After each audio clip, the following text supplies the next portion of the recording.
The Ohio Harness Horsemen's Association presents Freshman Focus, a look at 2-year-olds in training across the Buckeye State. Freshman Focus is presented by Eldorado Scioto Downs, now racing Tuesday through Saturday, post time 5:45. By Sugar Valley Farm. Looking for your next quality standard-bred racehorse? Look no further than Sugar Valley Farm in Delaware, Ohio. By Prolific Equine, managing stallions and mares to create champions. By the Ohio State Veterinary Medical Center, caring down to a science. And by Wire-to-Wire Wealth, strategies tailored to your needs. Welcome to another edition of Freshman Focus. We've traveled to the old Lebanon Raceway, the Warren County Fairgrounds, to visit with Jeff Nisonger and talk to him about his 12 Ohio breds in training. After this message, we'll be back with a sit-down interview with trainer Jeff Nisonger. With over 30 years of experience in wealth planning and a lifetime of involvement in harness racing, Matt Franklin at Wire-to-Wire Wealth can help you build a financial plan that addresses the unique circumstances of those involved in the horse racing industry. Whether you are investing to build wealth, protect your family, or preserve your assets, Matt at Wire-to-Wire Wealth will work with you through the wealth planning process from start to finish.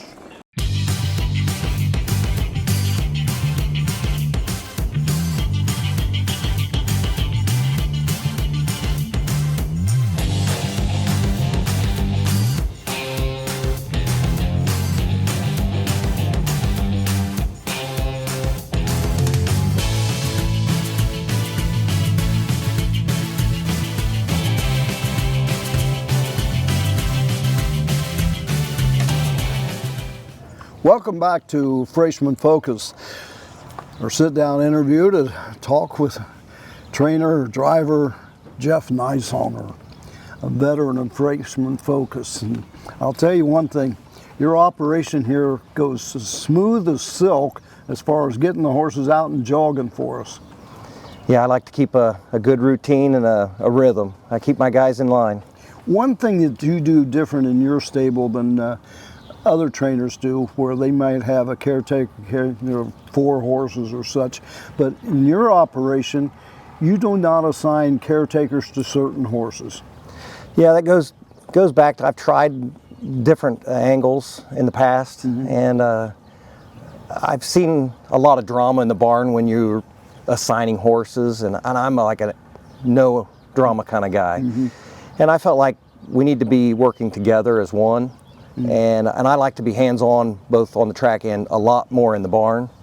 And so I think everybody needs to work from start to finish together, and it's worked for me. It don't work for everyone, but it works for me. You know, every trainer that we work with, I thank them ever so much for giving us the time and interrupting their schedule and such, but working with you is probably the easiest of all the trainers we work with, because when we got here this morning, you already had all the horses harnessed and everything ready to go. There was no delay or waiting, getting the harness thrown on horses and stuff. And it was like a machine. We videotaped the 2-year-olds that were featured today, and there's 12 horses, all jogged 2 miles today, because some of them trained yesterday. Right. So this, but we did that in less than an hour. Yeah, it's just about a routine. I kind of keep a military structure, you know. We run right through it. It's kind of an assembly line, but I mean, at the end of the day, they get the same care as if you was to take your time and go slow. You even brought Stacy out today and jogged some horses for us. Yeah, one good thing about my family, they're hands-on with me. My kids, when they're not working or at school, they come in and help me. And my wife, she works a few days a week and then comes in on her off days. My father-in-law, he does too. In past years when we visited with you, your daughters Alexa and Abby were here occasionally, so I guess we did those interviews probably in June when they weren't in school, but they're in school today. But they're also involved in horses as well. They got 5 of their own horses that they take care of that are not standardbreds. They're all quarter horses. Right. My oldest daughter's into more of the pleasure riding and showing, and my youngest is more into the competitiveness and barrels and poles, and they go to their practices after school, and then they go do their, what we call job, is take care of theirs. And they're not stabled here, they're in another facility. Yeah, they're at a riding facility. Yeah. Now, Alexa, 18 years old, she's going to Otterbein, be a freshman there coming up. Pretty good basketball player. I think she's good, yeah. I mean, she was worried about going to a bigger school and then maybe not getting the playing time. So that was one of the reasons she picked that school. And it's a smaller base school. She didn't want the big classes and be a number. So she's excited to play for them. Now Abby, she's still in school because she's 16 years old and such. And she's, what, a sophomore? Yeah. Has she determined what she's going to do in life already? She's still questioning it. Yeah. She's a really good soccer player, and I feel like she should go on with that. Yeah. I think she could go quite a ways, but she's looking into more schools for the rodeo, going to college for that. I guess that's a new big thing at the colleges. They're having rodeo programs, and she loves her horses. Going to make a trip to Las Vegas. Yes, she qualified for Vegas, so my whole family's packing up and we're going to Vegas to hope cheer her on. Yeah. Have you ever thought of getting a retired standardbred to work with instead of a quarter horse? We've had some opportunities. The girls have broke several horses that we've raced to ride. We've never actually based their riding on a standardbred, but they do enjoy riding them. When you go to the fair, the whole family goes to the fairs as well if you get the time. Yeah, they love it. Yep, that's kind of how they were raised, us dragging them around all the racetracks and stuff. Your favorite fair in the state of Ohio? Got to be Greenville. Yeah. Just because it's home. At home to a degree, and started out with who?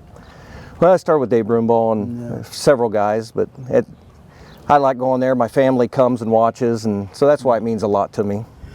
How big a stable you got this year? Well, my stable, it varies throughout the year. You know, during winter training, I had 35 to 40 this winter. Yeah. And then when I come home in April, I send a lot of horses back out to their other trainers and owners. So when I come home this year, I came back with 25. So you actually take some horses to Hawkinsville for other trainers. Yeah, trainers and other owners, just to either break them, train them down, or prep 3-year-olds. How was your winter down in Hawkinsville? Well, it never really bothered us. We did have a lot of extra rain and a few more cooler days than normal, but the rain just worked out fine for us because I could plan a schedule to train the day before, and then we just let it rain. Now you came up here 1st of April. Do they have qualifiers at Hawkinsville? Yeah, the first Saturday of April, which happened to be April 5th, I believe. Yeah. And we qualified about 8 or 9. Yeah. How many 2-year-olds you got this? All of your 2-year-olds? Well, I started with 20 down south. Yeah. And what I'm keeping here is about 12 or 13. Are they all Ohio breds? Everything I've got left is. Yeah, all the out-of-state horses I sent back to their trainers. Any dual eligibles? Quite a few, yeah. You think you'll be making the trip to Kentucky or Indiana or someplace like that? For me, Ohio's so lucrative, and you know, I bought them to race in Ohio. So I've played around the dual eligible stuff, and I've been successful at doing that a time or two. I just kind of like to focus on Ohio, and if I have to, I will. You know, it seems like you do have the majority, probably your pacers, but you also like the trotters as well. Yeah, for me it's hard to find owners that really want the risk of trotters. This year I got, I believe, 4 or 5, and I actually kind of like the trotters better, but pacers are a little more push button. The only trouble is with pacers, you can have a real good pacer and finish up the racetrack. Yeah, that's for sure. I don't get excited on pacers. I mean, there's not 1 ounce of me gets excited with a pacer. They all are good, especially pace and colts. Anybody can take a pace and colt. But if you get a good trotter, you got a good horse. It does give you a good feeling too. You still do some catch driving for Mark Winters. Yeah, I enjoy it because he wants me to help him, and I enjoy helping out. And I drive some of mine, and there's some I don't get along with, so I put other people down. And Are you backing off the driving a bit? I want to, yeah. Yeah, I'm just losing the itch for it. I enjoy it, but I don't want to base my nights every night. You know, I've costed my family enough being gone every night that if I can back off driving a little bit and spend more time with them, that's kind of what I want to do. You know how many wins you need to get to 4,000? I'm not sure. I think you got 3,904. Okay, getting close. So you got a good shot to. That's pretty good for not driving for probably very next much. year or something like that, because you get usually what, 50, 60 a year. Yeah, probably close to that, 100 or so. I probably could do it in a year. $14 million in purse earnings for the horses that you've driven. On the training side, though, you've had, I think it's 112, no, lifetime. It's 624 lifetime wins as a trainer with horses, just over $4 million. You do not have a big operation like the others. You have an operation that's comfortable for your family and your caretakers. Right, yep. Yeah, I don't want to get too big. If I had more help, I like the help I got, and we get the job done. But what it costs now for help, and I could probably have a lot more, but I don't need them. Yeah. Do you prefer the county fairs rather than the race meets? It's a good refresher in the year. Yeah. You know, you go to the same racetrack and the same grind. It's not surprising that a lot of people are not peppy or happy. You know, when you go to the fairs, it just does something for you. It makes you a new venue every time. And that's another thing. It's different every week. Right. Yeah. Now there's like 65 county fairs, I think, that are independent fairs, maybe 66 this year, that have racing. How many of those fairs, just a rough guess, do you make? I would have to say I go to about half. Really? I bet pretty close. Yeah. Keeps you pretty busy. Yeah, you're hopping. You know, I don't base my program on when I go to the sale to buy a horse that I'm directly going to just race at the fairs. You know, we all have greater expectations in the horses to be, you know, I hope to prep them for a nice horse, and then we fall back to what we can do, you know. And I would say the majority of horses actually are fair horses. Yeah. The fairs purses are real good as far as the stake races and such. They all have to race on a half-mile track. You ever have one that you just couldn't take to the fairs because of a half-mile track? Well, I'm actually running into that right now. I've got a few that I think are fair horses, but they're not really traveling good on this half mile, so you're kind of in a situation there. Yeah. Now, at the fairs, though, Jeff Nisonger gets a lot of catch drives. Well, there's not a lot to pick from, so that's probably why I drive a lot at the fairs, because I have no one to let drive, you know. I've been letting my nephew drive a little bit and getting him into it, and yeah, it's okay. I don't mind going, and it's a good way to salvage a horse to get what you can get out of them. Yeah. Do you like catch driving for other people? I don't mind it. Yeah, I've just done it so long, I don't even think nothing of it. I just do it. Yeah. What's the biggest day you ever had at a county fair? Didn't you win a lot of races one day last year? 6 or 7 races one day? Yeah, it was around there, like Wilmington, wasn't it? Yeah. I think it was. Yeah, back when they used to have double cards, it was easy to win a lot of races, but you know, now they barely are filling a card, you know. Yeah. In your 2-year-olds that you have, they're all hyobrids and such, and we're featuring 12 today. You've got quite a mixture of stallions represented. It's not particularly one stallion more than the others or anything like that. How do you come about choosing the horses that you want to have in your stable? Well, I'm big on brood mares and the pedigree, you know, and then I go to the individual at the sale. This year I do have a lot of variety. It was nice to change it up a little bit. Yeah. Do you automatically geld all your 2-year-olds, or do you keep some as colts? Well, 99% of the time I cut everything. This year I had a ridgeling, and it was hard to get him cut down there. And I had a second trainer down in Georgia this year, Gord Brown. He's from Canada. Yeah, that's a big name in Canada. Yeah, it's a good family. They've done really well in the business up there. He comes down there for the winter, and he worked for me this 4 or 5 months down south, and he kind of kept prodding me to leave a couple Trotting Colts stud, and they were really doing good and behaving, so I went along with it, plus that ridgeling. And so I just got the ridgeling castrated, so all the pacers are cut, but there's no needing to have a bunch of studs. There's so many good horses.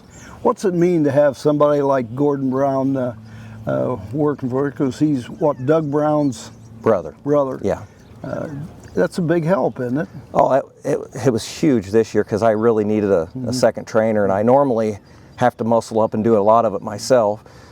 This year was a huge advantage for me in my stable to have him because, like I say, I need someone in the barn and someone in the track that knows what's going on and everything.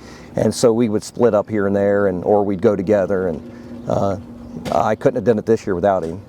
As a driver, do you have a preference, half mile, 5/8, or mile tracks? My heart's always in the half because that's where I started, and the old Lebanon was good times, and but I've done well at Lexington and stuff, so I like the mile tracks. But I like the half. Born and raised on a half mile. That's right. Your stable right now, we're recording this on the last day of April. It'll air, I think it's the 15th of May, so these times are going into the month of May. How fast you been with most of your 2-year-olds? Well, of the, we'll say 15 I got, because I'm getting ready to send some off. I've been between 2.8 and 2.12 with everything. Now, those 2 8-miles, were they down at Hawkinsville?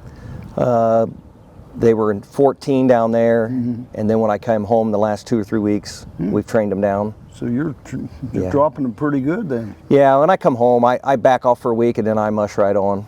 Have you gone to the race bikes yet? When I'm down south, what I offer the people that I work for is something that they don't want to deal with. A lot of things, like what I sell myself as, they're gate schooled when they come home, they're already in the bike, and that stuff is, you don't have to worry about them when you come home or when I send them off to people. And for myself, because Lebanon's kind of a lot going on here on a half, and down there on a mile track you can get away from everyone. So all my babies by 1st of April have been gate schooled about 3 times, at least hooked to the bike twice, once or twice before I come home.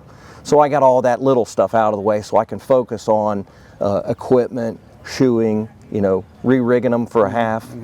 How much does horses change if you're training them down or you're jogging miles and starting to pick up the tempo and stuff?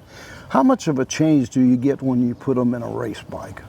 It just depends, I would say of the 19 or 20 that I hooked to a bike down there, it only messed with one. One of them was she was a kicking filly, and it made her really kick. But other than that, it used to, I would say, and more on trotters, but not anymore really. I don't really see much difference anymore. Now, time frame, yes, but like messing their gait or anything like that. I used to think it did a little on trotters, but the way the breed is evolving. You mentioned gate school when you come north and stuff.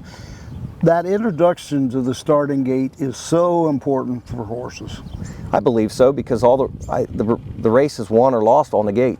I mean, I believe nowadays all tracks are raced like a half-mile track, and positioning is key. And so I feel like that's part of a trainer's job, is to have them prepped. And if they have a bad experience in those very early days behind a gate, that carries on with that horse sometimes the rest of their career. It can. I've seen it.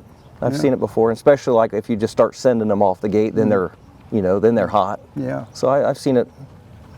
So you really don't put them up tight on the gate or anything like that. You lay off a little. I let them do what they want for the first time or two, and then I make them go up into it the last time or so. So yeah. Well, Jeff, we thank you for sitting down with us, and after this message, We're going to go into the barn and take a close look at the 12 Ohio breds that we're featuring today out of the Jeff Nisonger barn on Freshman Focus. At Ohio State's Galbraith Equine Center, our veterinary champions are here for your champions 24/7, 365 days a year. Our expert team of boarded surgeons, sports medicine and rehabilitation specialists, together with veterinary cardiologists, internal medicine, and ophthalmologists, make our hospital your best resource for all sport horse performance issues. The Ohio State Veterinary Medical Center's Galbraith Equine Hospital. Call us today at 614-292-6661.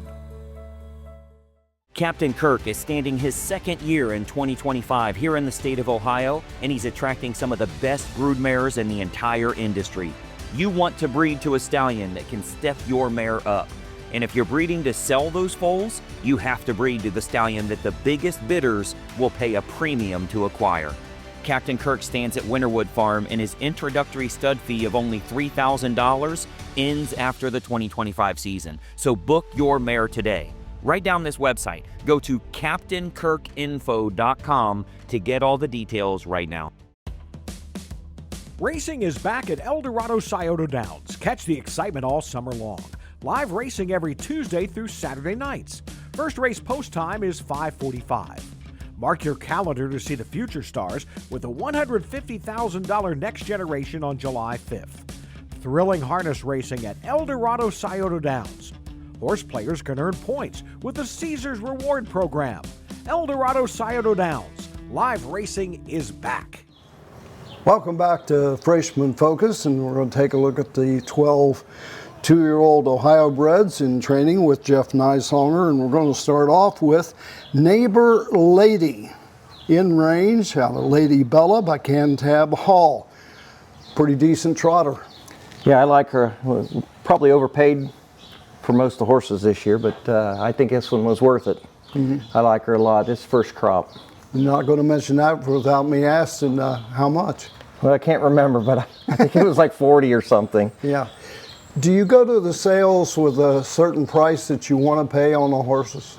I do. I look at the pedigree, and then I look at the individual, and I come up with a price in my mind, and I pretty well stick to it, but this year I had to venture out a little bit more.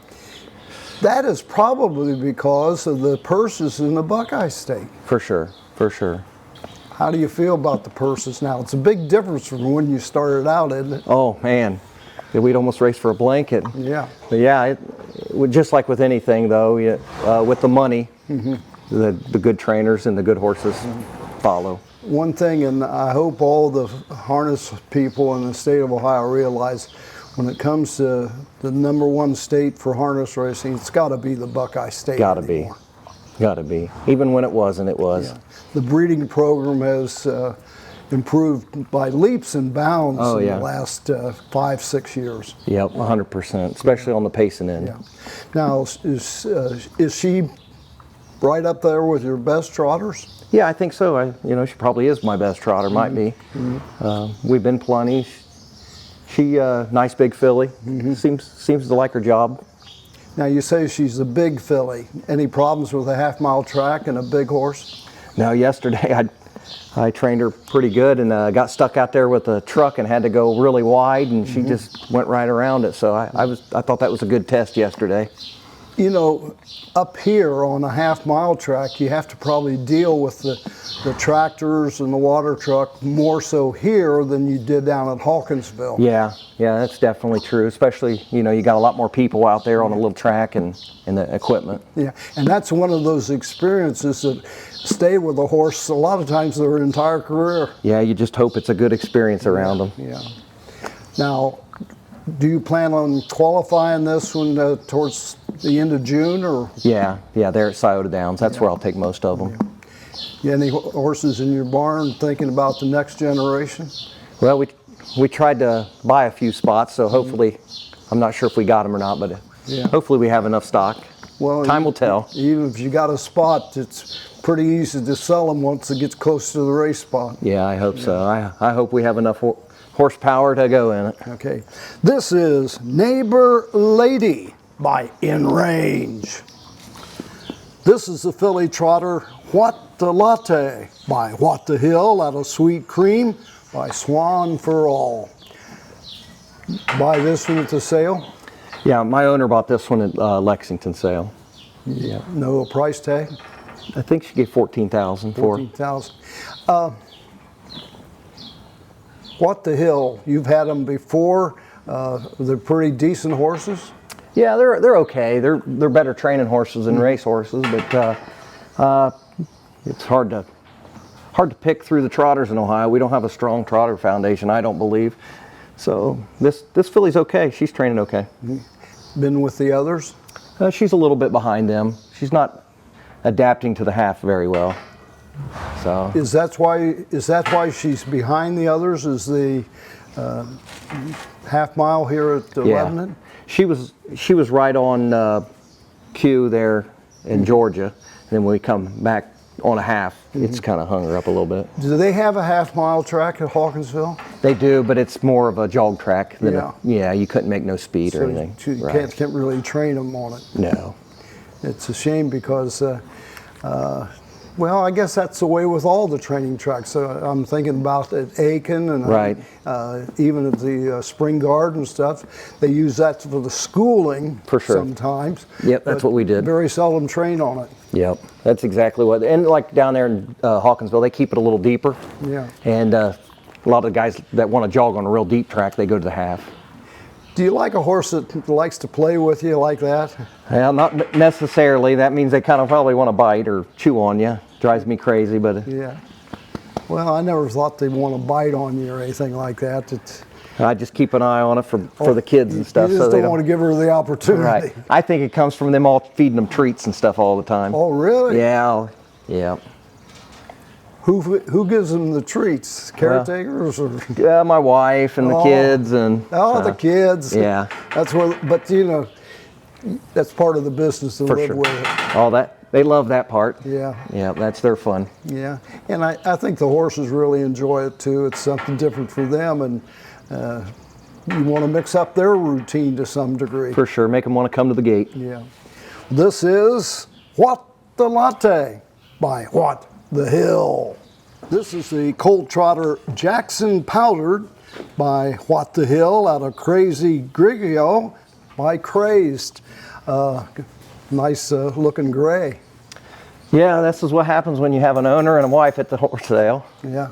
There's nothing wrong with the grays though when they get to the races, is there? I don't think so. I've never had a gray. So, Really? Yeah, I've always tried to stay away.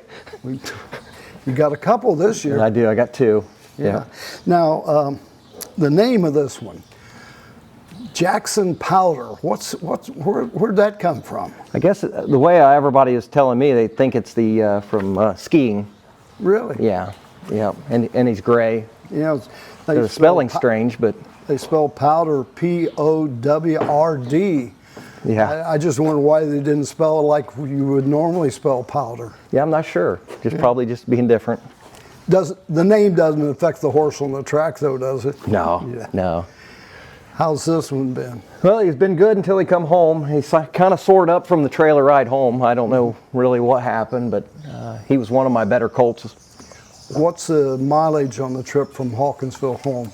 It's over 600 miles. How many hours? I think it takes us about 9-10. Just depends on Atlanta traffic. Do they make it without any stops, or do they stop to water them, or how? I think my shipper just chucks right through. Yeah. Yeah. Yeah. But you go professionally to have them shipped home and I stuff. do, because I just sit there and worry all the time when I'm doing it. Yeah. And it's very tiresome of shipping back and forth. I tried it going to Aiken the first couple years, and I decided it was well worth the money to. Yeah. Have you had any trouble with this one? No, he's been push button, been a nice colt all winter, and he's one of the reasons we didn't cut him. And we come home, and I don't know if it's quite from the half or the ship, but he soared up a little bit, so we had to back off a little. A number of the trainers that I've talked to this year, not just here, but even at the Meadows and other places, for one reason or another, they've had problems with their horses the first couple of weeks they come home this year that they haven't had in years past. I just wonder why. It's a big change in all of them. I mean, you know, between the track and the atmosphere, and they're young. They're just like a bunch of little kids. Has the weather been good for you since you got back? Well, that first week I come home was cold. It was cold. You ever think about staying a little longer down in? If they would keep it open, I would. But they closed on April 15th. Oh, so they tell you when you have to leave? Yeah, yeah. I'm wanting them to keep it open a little bit longer. Yeah. What's great about Hawkinsville? You know, it's got a bad name and for being nothing to do and just in the middle of nowhere. But you know, it just depends on your lifestyle. I was raised on a farm, and it took 15 minutes to get anywhere. Now this one, I don't think, he's not playing with you. He No. wants to let go. He wants to eat you. But Hawkinsville, it's a great place to train. I don't know why more people don't go. It's a hidden gem for me. Yeah. This is the Colt Trotter Jackson Powder by What the Hill. This is the Colt Trotter Mickey's Money by Ready for Money out of Mickey Levesque by Master Levesque. I gotta ask you this. The first 4 stalls on the right side of your barn are the 4 trotters. Is that intentional or is that just luck of the draw? Well, when I was down in Georgia, I told my wife, I said, get the stall plans ready, and she put them all there, her favorites. So I guess all the trotters were her favorites. Really? I guess so. Yep, she does the floor plans for me. Yeah. Do you ever have to separate like the stud colts from the fillies that you have and stuff? Yeah, I have in the past before I can get them cut, Yeah. so there's no problems. Yeah. Yep. Does cutting the colts have anything to do with your employees? It has a lot to do with them because I have age frame is huge in my barn. It can be 16 years old or 80 years old. Yeah. And I just don't need them hurting people Yeah. and beating them up, obviously. And you just never know when a stud's going to turn or be silly. We had one not too long ago, you know, turn and be really bad to another person, and there's just no need in it. Yeah. I know who you're referring to as when you say 80, but he's really only 73. Yeah. Who's that? Yeah, my father-in-law. But down south, I've had some 80-year-olds too. Oh, do. I've actually had an 81-year-old once. Yeah.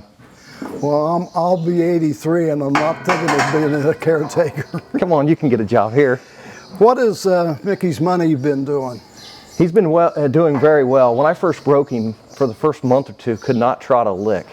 So then I was kind of getting a bad impression of that stud, and I kept tweaking his shoeing and working with him, and it finally hit a lick, and it's like it's been his job. What was the final thing that turned him around?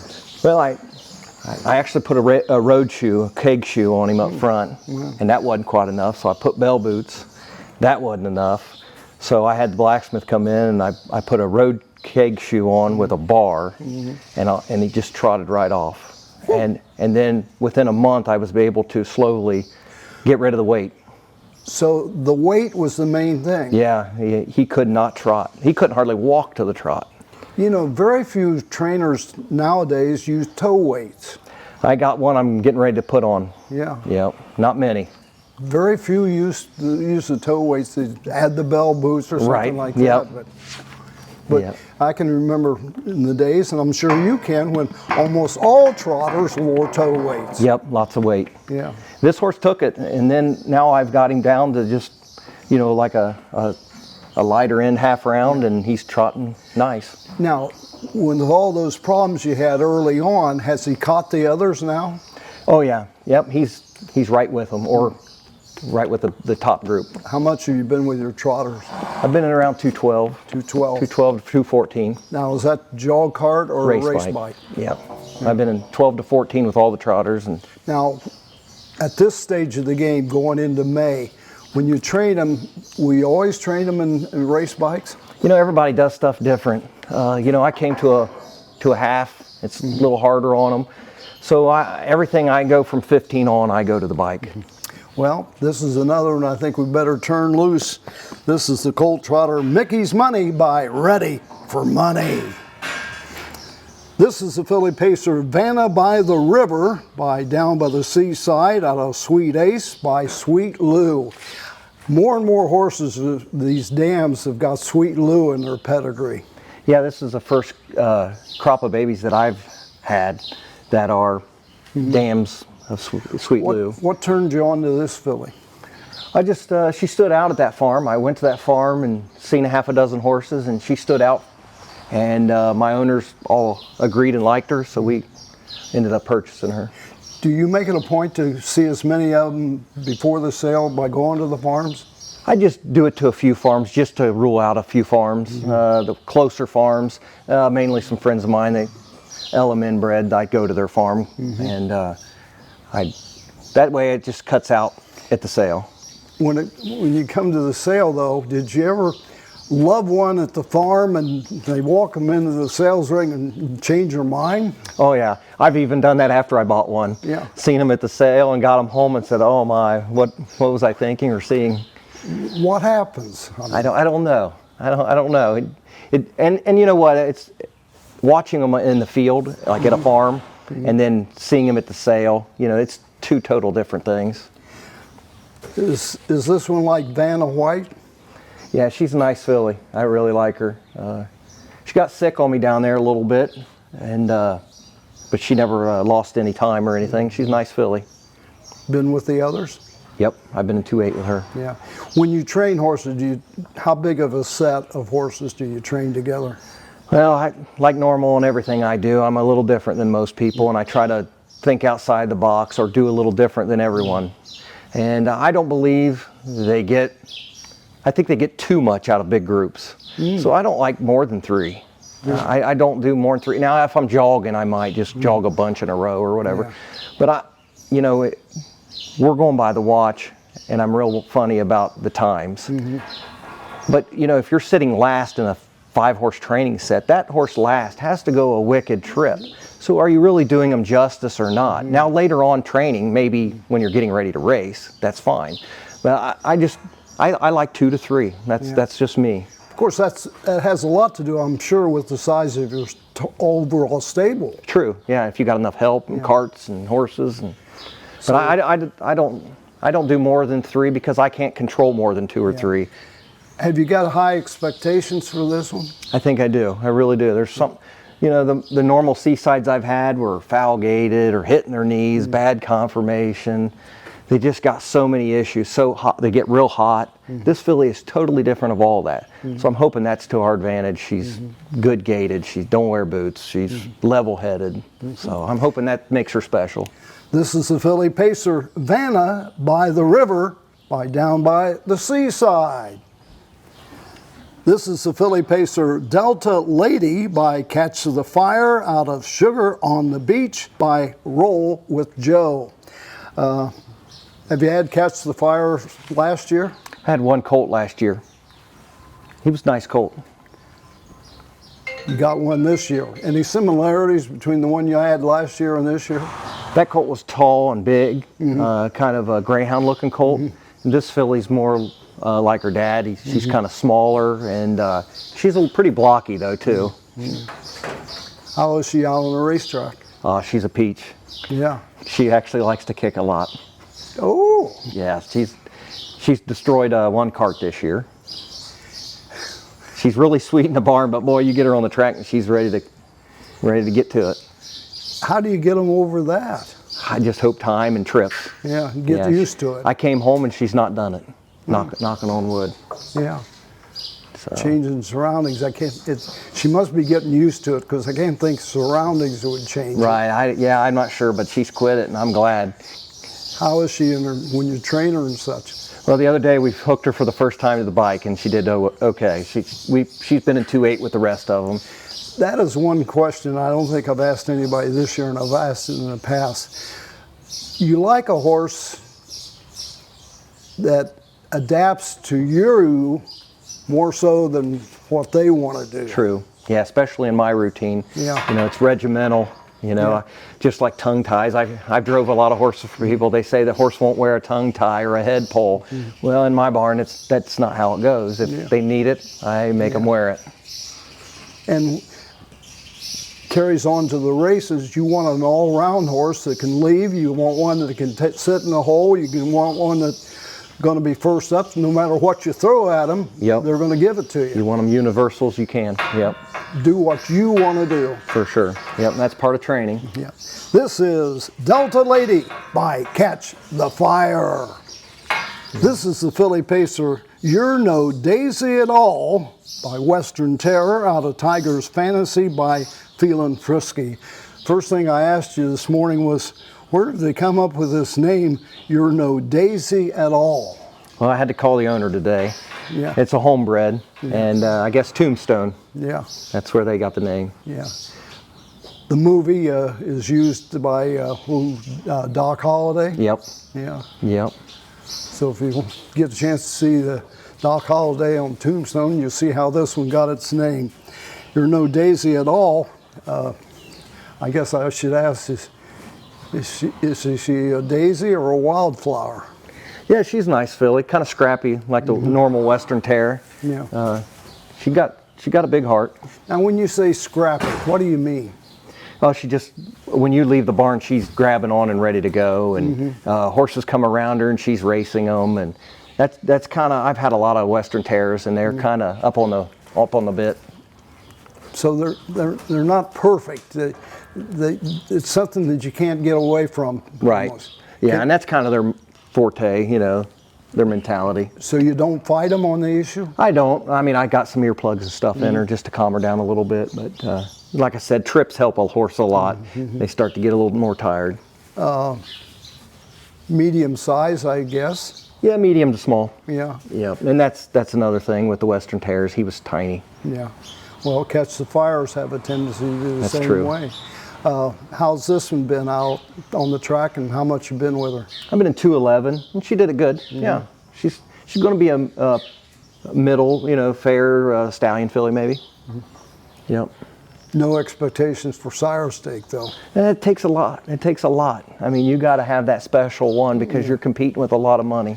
But the one thing, you never know until you get to the races. That's true. You got to let the horse tell you what they want to do. A lot of horses change after that first real qualifier.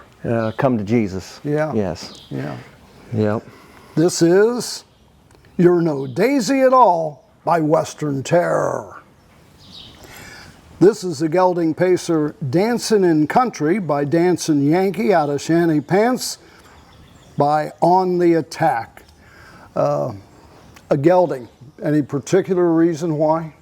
Well, he wasn't wanting to steer real good and was kind of pouty. And so he's one of the reasons that we started castrating colts.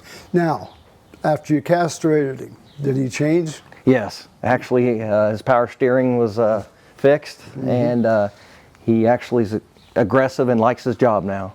When you say power steering, then he doesn't bear out and doesn't bear in. Yeah, before he just was all over the track, and now it seemed to really help this one. What about a half-mile track course? You know, at this moment, he's been doing real well. Yeah. We've tested him a little bit here at Lebanon. Why did you test him? I had to see if he'd go around the track pretty good, you know. A lot of times when I come home, I got to take the hobbles up and put boots on. You know, when down there, a horse might not even wear boots and their head down and hobbles out. When I come here, I got to cinch everything up and put boots on. Now, it's understandable that there's a lot of changes in equipment when you're in Hawkinsville. Very seldom do they come home and, how do I want to say it? They need other equipment changes once they get home. Oh, for sure, yeah. A lot of times head pulls, like I have one horse with a head pull from down south. When I come home, you know, you start adding head pulls and changing bits and shoeing. Yeah, shoeing changes a lot. I remember a driver, now if a horse has trouble out on the racetrack with the head pull, maybe it comes undone or something. We had one driver, and I won't name him, that when that would happen, he'd get off the bike, take the other piece of the head pull, throw it in the infield, and go to the races without putting the head pull on. And a lot of time, it really didn't change him. Yeah, sometimes it's for our own satisfaction. Yeah, I wonder if you had one that wears a head pole, and all of a sudden I'm sure you would train them before you went without that head pole. Do some of them then eventually get to the stage where they don't need it? Sometimes it depends on soundness. You know, a lot of times it starts with soundness and they start compensating, and then you're adding equipment, which equipment is not fixing the soundness. But then there's some horses just learn, you know, say to lean in a turn or whatever, and you got to help them. Or are you saying that if a horse is wearing a head pull, there's probably some soundness problem somewhere along the line? At one time or another, I would say. If not, it's them compensating for the turns, or you know, or cheating. You know. Now there's various types of head pulls. For sure, there's all kinds of stuff you can try. Severe. Yep. Non-severe. Line everything. pulls, Murphy blinds. I mean, there's a lot of rigging you can change. I think it varies on each horse, but I think sometimes, or most of the time, it's soundness. Yeah. And we rig from soundness. Yeah. Right with the others? Yes. Yep. He's a nice colt. Might be a sleeper in my stable. I don't know. Have you had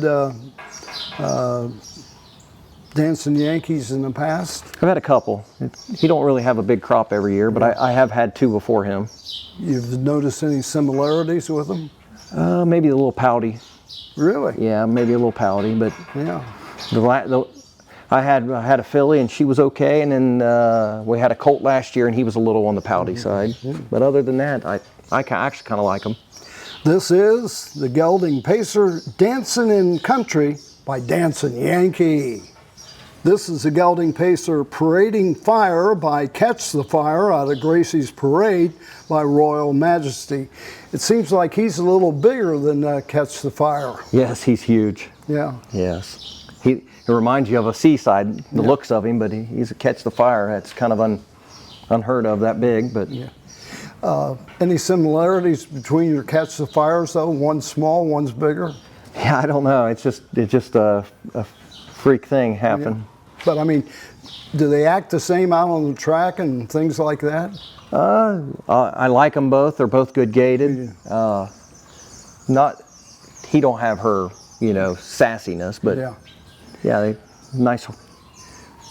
Is this do what you want to do, or has he got a mind of his own? No, he's a pleaser. He does whatever you ask him. Yeah. Yep. There are times though,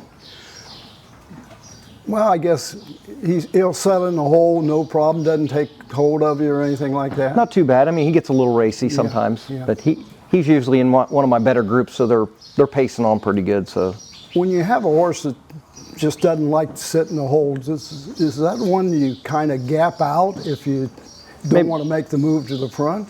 yeah, maybe not start behind him a little bit at the start of your mile and just keep him quiet, and then have him coming at the end. Yeah. And most definitely don't send them out of there, you know, and put them on the front all the time. I almost go against what they want. If they want to go to the front, I duck them. In the day of catch drivers, where we don't really have that many trainer drivers anymore, how do you deal with catch drivers? Do you tell them a lot about the horse? I've done both. I don't know what works the best.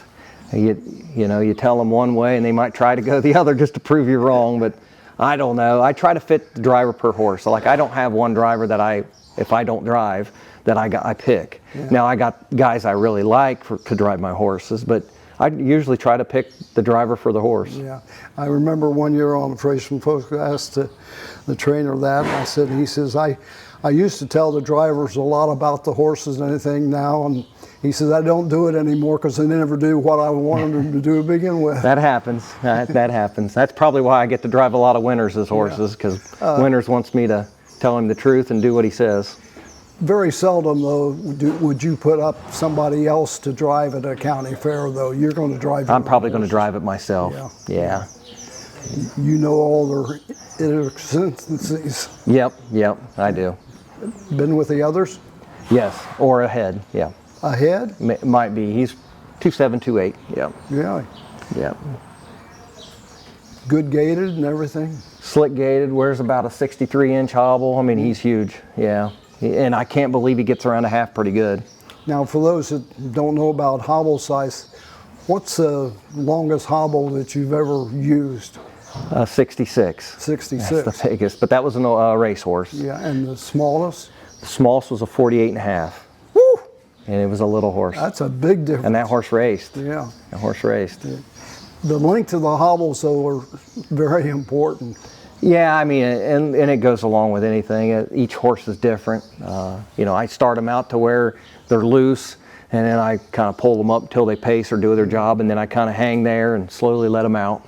Do you measure hobbles once you even start with them and keep track to be sure you don't get them a little lengthened? I'm kind of anal about everything, so I pretty much know about everything on my horses. So they're overcheck and their hobbles, I can just about tell you all of them. Just by looking at it? Well, yeah, because I measure them a lot and check things and let them in and out, and so I kind of do probably more than most. But now your hobbled pacers, of course, they're all hobbled now. How soon do you put the hobbles on a horse when you're starting to break them? I usually about the first week. Real early. When I can get them going, then I follow with hobbles. I keep everything. When it's all new, I just want to get it over with. Yeah. So within the first week, 10 days, I got hobbles on. Are there any days that you just don't put the hobbles out if you're just going to jog them, or do you keep them on them all the time? I used to like when I had a smaller stable, I used to put them on every day. Once they got the hobbles, they got them hell or high water. But now I got a bigger stable, and then you don't have enough help, and so we do lax on that a little bit here and there. But I mean, if they're a bad gaited horse, they get them every day. At least in the summertime, you had your girls working with you and stuff, but now when they're in school, how hard is it to get help? I think it's right along with everyone else. That's one of the hardest things. And like I said before, I could have a lot more horses, just no help, and or they want to be overpaid, and so it's better to be more of a confined operation. This is Parading Fire by Catch the Fire. This is the gelding pacer Swelsey by Summa Cum Laude out of I'm Fondue of You by Western Terror. What in the world is Swelsey? Well, after we bought him, we asked the same question at the from the farm. Yeah. And it's from Travis Kelce and Taylor Swift mixed together, and that's how they come up with the name. You might consider those number one in their field. Yeah, so maybe as far as entertainment and football and stuff. Maybe that'll help. Is he going to be number one in racing? He's one of my number ones in the barn, so maybe Really? so. Yeah, I really do think so. Now, he seems pretty big. He's good size. Yeah, and he actually looks nice. You know, I bought 5 of them Sumas, and they're kind of rough looking at the sale, and the 2 that I liked looked the best. So I don't know really how that goes. Yeah. Has he been the fastest of all of them? He's right in the same group. Same group? Yep. That group, he's in my A group. Do you have to change horses from groups every once in a while, though? Once in a while, you know, I do, mainly the first month. I really pretty much can tell you which ones I like together. So the ones you put in a set are usually the ones that are, you know, are going to be comfortable with what speed you're going to go and stuff. Yeah, and their ability and the way they do it. Yeah, like you wouldn't put a 215 horse in with a 210 or something like that. Right, or a horse that you have to hold together and steppy, and then you put in with a nice horse that can brush home good or something. You wouldn't compare them. Now here's the toughest question you're going to have to answer. Swelsey. Well, the SW is for Taylor Swift. The ELCE is for Kelce, the football player. Does that mean it's the head of Taylor Swift and the rear end of Kelce? Could be. That's a good point. I like that. Yeah. This is Swelsey by Summa Cum Laude. This is the gelding pacer, our Colt of Many Color by Fool Me Once out of Our Gray Girl by Whitefish Falls. Now, Our Gray Girl, I remember her because one of her offsprings raced at the Meadows all the time, and you actually didn't know how to spell this horse's name and wasn't positive of it, and I had to call my relatives, the Pricketts who own the horse, Tom and Kathy, to get the correct spelling and such. How's he been on the race? It almost looks like his mother. Yeah, he's been good. Been very nice colt. I got him from the Pricketts without a halter, so I had to start totally from scratch, and he's an athlete. I really do like him. We're working on a little steering. His whole a lot of the homebreds that you get, they've been raised at home, you almost, like you said with this one, you had to start from very scratch. Yeah, they literally just back up to the barn and turn them loose, and you start from scratch. So we've come a long ways. So he was behind the others. Yeah, them sale prep colts, that's the way to go. That's so much nicer, and I mean they're really pretty well broke when you get them. But these, they're like a wild Mustang, when you get them straight from the field. How did he adjust to those changes? You just throw it to them. Like my girls, I'll tell you exactly how I did the couple that come to me this year. I get them broke to cross ties and halters, and I let the girls come in here with brooms and rakes and just brush them with the broom, and because you don't want to get too close because they are striking, and my kids get the towels on them and toweling them, and my kids do a lot of that kind of stuff for me. And the ones you buy at the sale, they're partially broke. Oh yeah, they've had vacuums on them and grooms and trimmed, and yeah. And that makes a big difference, that huge. day-to-day treatment. That's huge, yes. Yeah. Well, I hope you have as much luck with this one as you did, they had with the mare of this one, but... he seems like a nice colt. I really like him. Announcers love the gray horses. Easy to identify in a horse race. Yep. This is our Colt of Many Color by Fool Me Once. This is a gelding pacer Sumo World by Summa Cum Laude, out of Show the World by Western Ideal. Now you've got two Summa Cum Laudes. Are they similar? Yeah, they both, the two that I like are athletes and real gritty, good gaited. My other three, not so much. Now, do you try to stay away from first year crops? Well, my famous saying to people around me or myself is never go all in on a first crop, because if they're bad, then you're really having a bad year. I kind of went against the grain, and I really was excited for this stud for some reason, and I bought 5, and I like 2 of them. He's a gelding? Yep. Yeah, he really didn't need gelded, but he was playing with the gate and tearing gates up all the time, and I just thought, well, maybe that would help, and of course it did. He quit tearing stuff up, but on the track and normal stuff, he didn't need to be castrated yet, but I did. You take the change from Hawkinsville to Lebanon in hand? Yeah, he did real well. He's a pleaser. He's one of them ones that you love to have a barn full of. He just, whatever you do, he wants to please you. Is he in your leading set, probably? Yeah, I think so. We had a little curb issues on him, but he's definitely in my... You think he's more than a county fair horse? I believe so. Yeah. Yep, I believe so. This is Summa World by Summa Cum Laude. Well, that wraps up another edition of Freshman Focus. I'd like to thank Jeff Nisonger and his entire crew for making this one of the easiest Freshman Focus video days that we've ever had in the past years. Hope that you enjoyed today's broadcast, and hope you'll be with us again next Thursday, same time, same location, for Freshman Focus. This has been Freshman Focus, a look at 2-year-olds in training across the Buckeye State. Freshman Focus is presented by Eldorado Scioto Downs. Racing begins May 8th with the next generation July 5th. By Sugar Valley Farm. Looking for your next quality standardbred racehorse? Look no further than Sugar Valley Farm in Delaware, Ohio. By Prolific Equine, managing stallions and mares to create champions. By the Ohio State Veterinary Medical Center, caring down to a science. And by Wire to Wire Wealth, strategies tailored to your needs. Freshman Focus is a production of the Ohio Harness Horsemen's Association.